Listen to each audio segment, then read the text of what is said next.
바로 왕의 꿈의 영리. 바로 왕의 꿈의 영리란 애굽 바로 왕의 꿈이 십자가 원리를 간접적으로 예표하고 있다. 이런 주제가 되겠습니다. 창세기 41장에 보면 바로 왕의 꿈이 나옵니다. 바로 왕이 두 가지 꿈을 꾸는데 그 내용은 동일합니다. 어떤 꿈인가 하면 아름답고 살찐 7 암소가 강에서 올라와 갈대밭에서 풀을 뜯고 있습니다. 그런데 또 다른 흉악한 파리한 7 암소가 강에서 올라와서는 아름답고 살찐 7소를 잡아먹어 버립니다. 원래 살찐 소가 더 힘이 세잖아요. 그런데 파리한 소가 살찐 소를 잡아먹어 버립니다. 이것은 순리가 아니고 영리이지요. 이 내용이 십자가의 도를 간접적으로 설명하고 있다는 것인데요. 세상이 하나님의 백성들을 잡아먹어버린다는 것입니다. 이것이 십자가를 지고 가는 성도의 삶의 패턴이고 예수님이 지신 십자가가 그랬다는 것이지요. 하나님의 말씀을 먹고 튼튼하게 살이 찐 백성들이 파리한 세상 소들에게 잡아먹혀 버립니다. 그렇지만 거기서 이제 나중에 부활의 역사가 일어나는 것입니다. 자, 바로 왕이 깜짝 놀라서 꿈을 깹니다. 이상하다고 고개를 갸우뚱하고서는 다시 잠을 청합니다. 그러자 이번에는 한 줄기에 무성하고 충실한 7 이삭이 나옵니다. 그런데 잠시 후에 바짝 마르고 동풍에 말라비틀어진 7 이삭이 나오더니 앞서 나온 무성하고 충실한 이삭을 삼켜버립니다. 바로가 또 놀라서 그만 잠이 깨고 말았습니다. 그런데 중요한 것은 바로가 그 꿈의 해석을 모른다는 것입니다. 그러던 중에 예전에 감옥에 있다가 복직이 된 술 맡은 관원장이 자기가 꿈을 잘 해몽하는 사람을 알고 있다고 해서 이제 요셉이 불려와서 바로왕의 꿈을 해몽해 주게 됩니다. 그래서 7년 풍년 기간 동안에 장차 닥칠 7년 흉년을 대비해야 한다고 알려줍니다. 이때 바로왕은 요셉의 총명을 보고서는 애굽의 총리로 임명해서 장차 닥칠 기근으로부터 애굽 나라를 지켜내게 되었습니다. 이것은 단순히 기근에서 해결해 주는 것이 꿈의 주제가 아닙니다. 이 세상의 영적 상태를 말해주고 있는 것입니다. 구속사적으로 성경을 해석할 때 그렇다는 것이지요. 맞는 말입니다. 살찐 암소가 갈대밭에서 풀을 뜯는다는 것은 하나님의 백성들이 하나님의 말씀을 먹고 있다는 것입니다. 당시에 성경을 필사하는데 파피루스라는 종이에다가 쓰는데 그건 갈대를 뜯어서 만든 종이지요.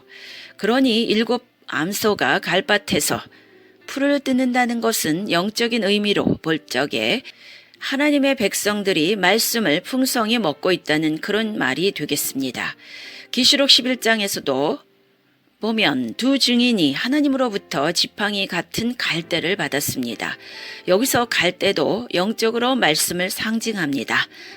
그러니까 갈밭에서 풀을 뜯는 7 암소는 언약 백성들, 하나님의 백성들을 상징하는데 그 하나님의 백성들이 결국은 세상 사람들에게 잡아먹히는 그것이 운명적으로 정해져 있다. 이런 뜻이 되겠습니다. 하나님의 백성들이 십자가를 지는 삶을 반드시 살게 되어 있다는 것입니다.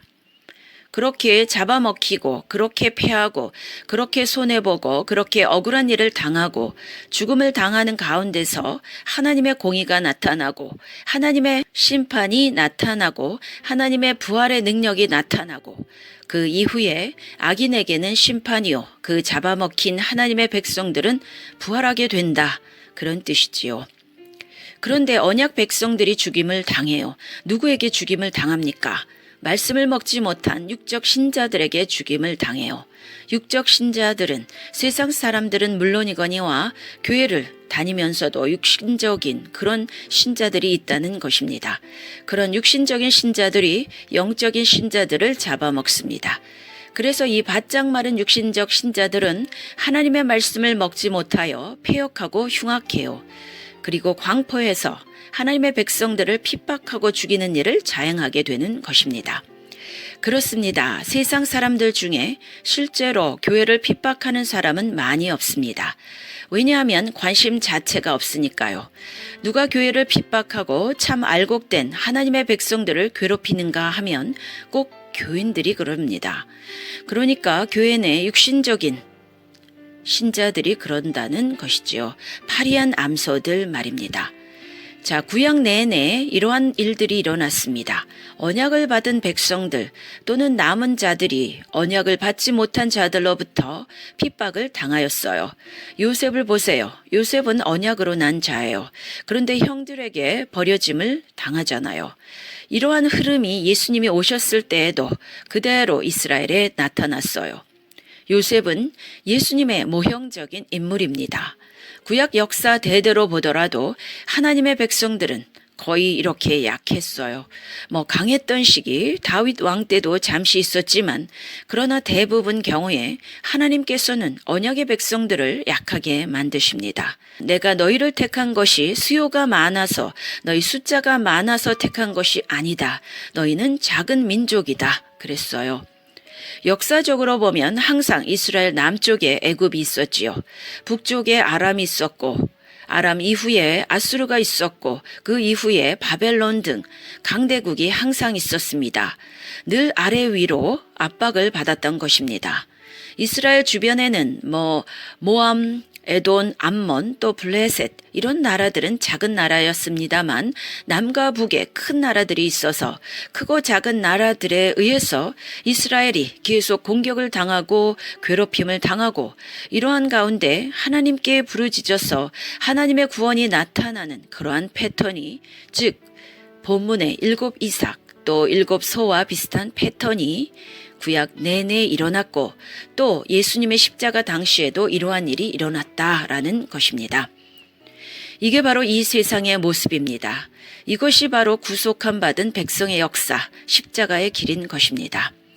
그러니까 이 세상, 우리가 살고 있는 이 현실은 그 바로왕의 꿈처럼 정말 하나님의 참 언약의 백성들이 이 세상 사람들 또는 육적인 신자들에게 잡아먹히고 핍박을 당하게 되는 것이 어떻게 보면 당연하다는 것입니다.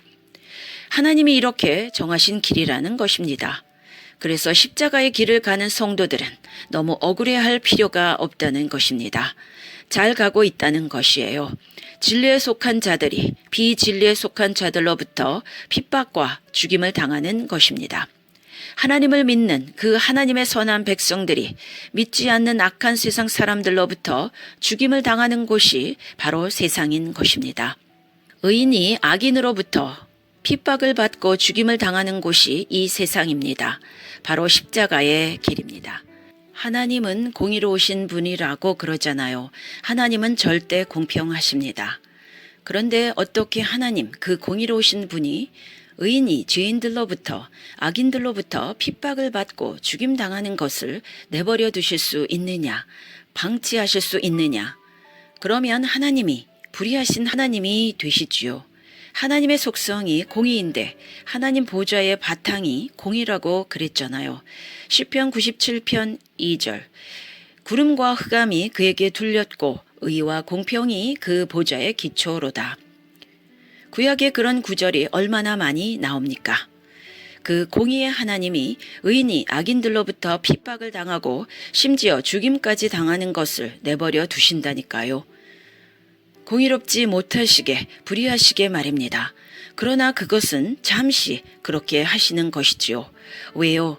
십자가의 역사가 일어나게 하기 위해서 악인들을 처벌하고 악인들을 심판하기 위해서 하나님께서는 의인들이 악인들에게 고통과 핍박을 또는 죽음을 당하는 것을 잠시 내버려 두시는 것입니다. 그러므로 창세기 41장 본문의 이야기는 남의 이야기가 아니고 바로 우리 성도들의 이야기가 되는 것입니다. 우리도 얼마든지 세상 사람들에게 핍박과 조롱과 멸시와 천대와 버림을 당할 수 있다는 것이지요. 그래서 예수님이 십자가에 달리시기 전에 잡히셨는데 그 모든 과정이 밤에 일어났습니다. 보통 재판은 낮에 하지 밤에 하지 않습니다. 그러나 예수님은 잡히실 때부터 밤에 잡히시고 모든 신문 과정이 밤에 일어났고 빌라도의 법정에서 그 사형 언도도 새벽에 이루어졌습니다. 새벽에 사람들이 다 자는 시간인데 그럴 때에는 재판도 하지 않습니다. 예수님이 아침 9시에 십자가에 달리셨는데 그 사형 언도는 적어도 새벽 5시에서 6시경 새벽에 내려졌어요. 잠자는 빌라도를 깨워서 유대인들이 난리를 친 것입니다. 유대인들이 왜 예수님을 한밤중에 잡아서 재판을 합니까? 뭐가 그리 급해서인지 증인도 없이 일방적으로 진행하고 있는가요? 이 예수님을 빨리 처단을 해야 자기들이 바라는 일이 이루어진다고 생각하였기 때문입니다. 예수님이 살아계시면 자기들에게 해가 되기 때문입니다. 그래서 한시라도 빨리 예수님을 죽이고자 한 것입니다. 그래서 무리하게 이렇게 밤에 모든 재판 과정을 막 밀어붙이는 것입니다. 어쨌든 밤이라는 시간은 영적인 의미가 있고 상징적인 의미가 거기에 들어있다고 보는 것입니다. 그만큼 세상이 어두워지고 이제는 너희의 때라고 예수님께서 말씀하신 것처럼 하나님께서는 공의로우신 하나님이시지만 악인들이 득세하여 의인을 잡아 죽이는 때, 그 어둠의 때, 밤의 시기를 하나님께서는 잠시 허락해 주시는 때도 있다는 것입니다. 왜 그런가 하면 십자가의 도, 십자가의 길, 십자가의 역사가 이루어지게 하기 위해서입니다. 세상 사람들이나 또 육적인 신자들은 자기가 죄인인 줄을 모르니까 항상 자기 생각과 자기 판단으로 하나님의 백성들을 또는 의인들을 이렇게 심판하고 잡아서 해를 끼치고자 죽이고자 하는 일을 시도하는 것입니다.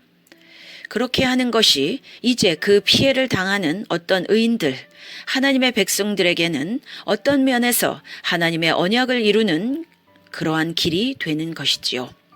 십자가를 지게 되는 길을 억지로라도 가게 된다는 것입니다. 그러한 이후에 하나님의 공의가 드러나고 하나님의 심판이 드러나고 하나님의 영광이 드러나고 십자가를 진 핍박을 당한 의인들은 영광 중에 부활하게 되고 하나님의 의인들을 핍박한 세상 사람들은 영원히 영벌의 심판을 마귀와 함께 그 심판을 받게 되고요. 그 중에서 회개하고 돌이키는 사람은 바울처럼 하나님의 백성으로 돌아오는 그런 하나님의 역사가 이루어지는 것입니다.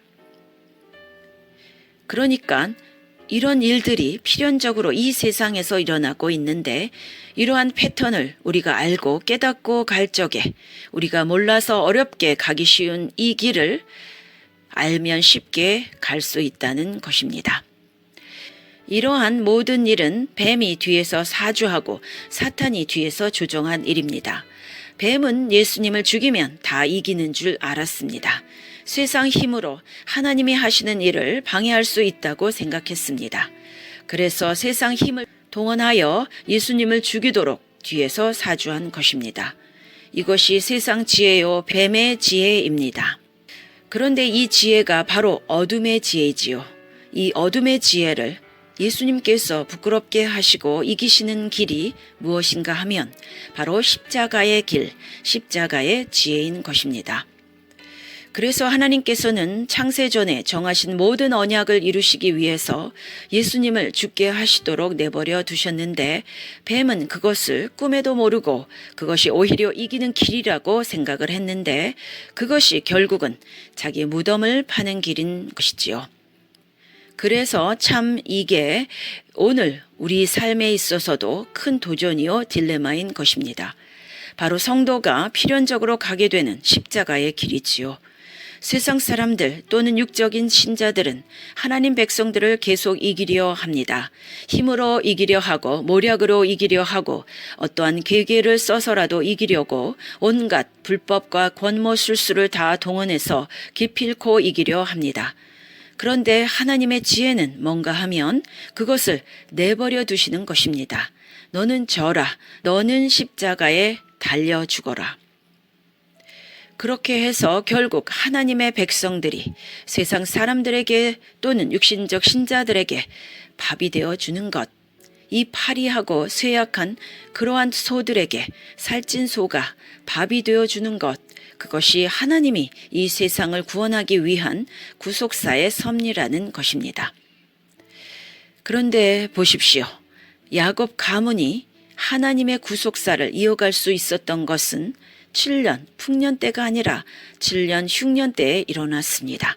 그 흉년 때 무슨 일이 일어났는가 하면 흉년 때 애굽에서 요셉을 만나게 되고 흉년 때 야곱의 가문이 애굽으로 이사를 오게 되지요. 70명이 이사를 와서 고센 땅에 살면서 거기서 큰 민족을 이루게 되는 역사가 나타나는 것입니다. 그것이 7년 풍년 때에 일어난 것이 아니고 7년 흉년 때에 일어났다니까요. 마귀는 흉년을 통해서 주의 백성들을 공격하고 하나님의 남은 자들을 공격하지만 그래서 세상을 괴롭게 하지만 그러나 하나님은 흉년을 통해서 그 마귀의 역사를 통해서도 협력하여 다 선을 이루게 하시는 것입니다. 그러니까 그 야곱의 가정이 애굽으로 내려올 적에 먹을 것이 없어서 벌써 내려오기 전에 얼마나 많은 고통을 당했겠습니까? 적어도 1, 2년은 버티다가 내려왔을 것이에요.